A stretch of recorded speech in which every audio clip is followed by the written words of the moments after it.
আব্দুস সালাম ইসাফুরি রহমতুল্লাহ আলাইহির বেলায়েতের মকাম কতটুকু, সৈয়দ আব্দুল মুনাইম রহমতুল্লাহ আলাইহির বেলায়েতের মকাম কতটুকু, সেটা আমাদের সুফি মিজান রহমান শাহ সাহেবকে দেখলে বোঝা যাবে। যদি গোলামেরই হাইসিয়ত হয় তাহলে মুনিবের কোন হাইসিয়ত হতে পারে? সুফি মিজান শুধু বড় শিল্পপতি নয়, ওনাকে আমাদের হুজুর কেবলা কাজী শাহ সাহেব হামদ সৈয়দ কাজী মাদ্দাজিল্লাহুল আলী একটা উপাধি দিয়েছে আমাদের গৌসুল আজম কনফারেন্স। ওনাকে বলছে যে সুফিয়ে বা সফা, সুফিয়ে বা সফা। এবং আমার আব্বাজান কেবলা যখন ওনাকে আমাদের দরবারে গেলেন তখন ওনাকে বলেন যে আপনি সুফি জগতের মাইল ফলক। একজন ওলির, একজন সুফির যে আদর্শ, যে খাসলত, যে নীতি, সব কিছু আমি ওনার মধ্যে দেখেছি।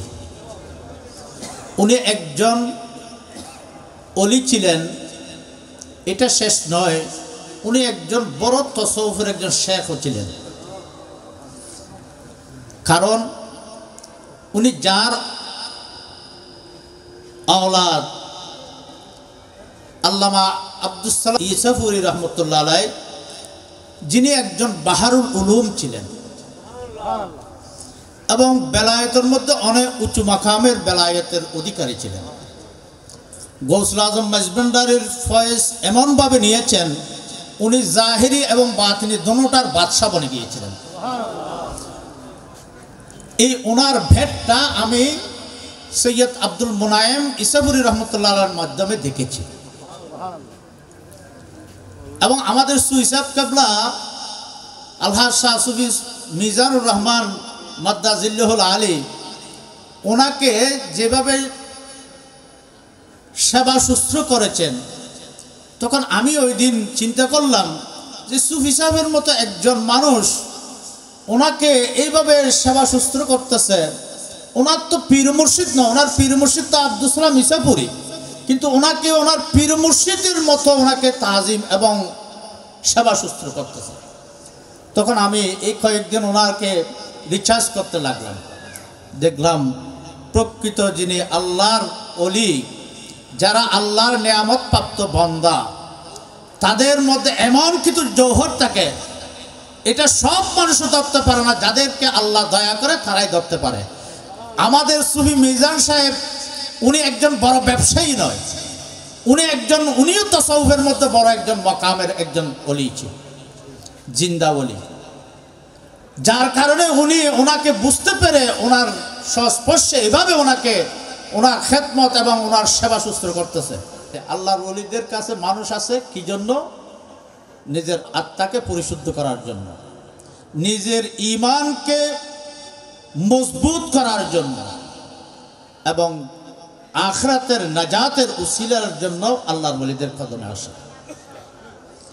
আল্লাহর ওলিদের কাছে আসলে মানুষ বেঈমান থেকে ঈমানদার হয়। আল্লাহর ওলিদের কাছে আসলে মানুষ বেনামাজি থাকলে নামাজি হয়। আল্লাহর ওলিদের কাছে মানুষ আসলে মুত্তাকি ফরজগার দিনদার হয়, যার অহরহ প্রমাণ, অসংখ্য অগণিত প্রমাণ রয়েছে। আব্দুস সালাম ইসাফুরি রহমতুল্লাহ আলাইহির বেলায়েতের মকাম কতটুকু, সৈয়দ আব্দুল মুনাইম রহমতুল্লাহ আলাইহির বেলায়েতের মকাম কতটুকু, সেটা আমাদের সুফি মিজান রহমান শাহ সাহেবকে দেখলে বোঝা যাবে। যদি গোলামেরই হাইসিয়ত হয় তাহলে মুনিবের কোন হাইসিয়ত হতে পারে? সুফি মিজান শুধু বড় শিল্পপতি নয়, ওনাকে আমাদের হুজুর কেবলা কাজী শাহ সাহেব হামদ সৈয়দ কাজী মাদ্দাজিল্লাহুল আলী একটা উপাধি দিয়েছে আমাদের গৌসুল আজম কনফারেন্স। ওনাকে বলছে যে সুফিয়ে বা সফা, সুফিয়ে বা সফা। এবং আমার আব্বাজান কেবলা যখন ওনাকে আমাদের দরবারে গেলেন তখন ওনাকে বলেন যে আপনি সুফি জগতের মাইল ফলক।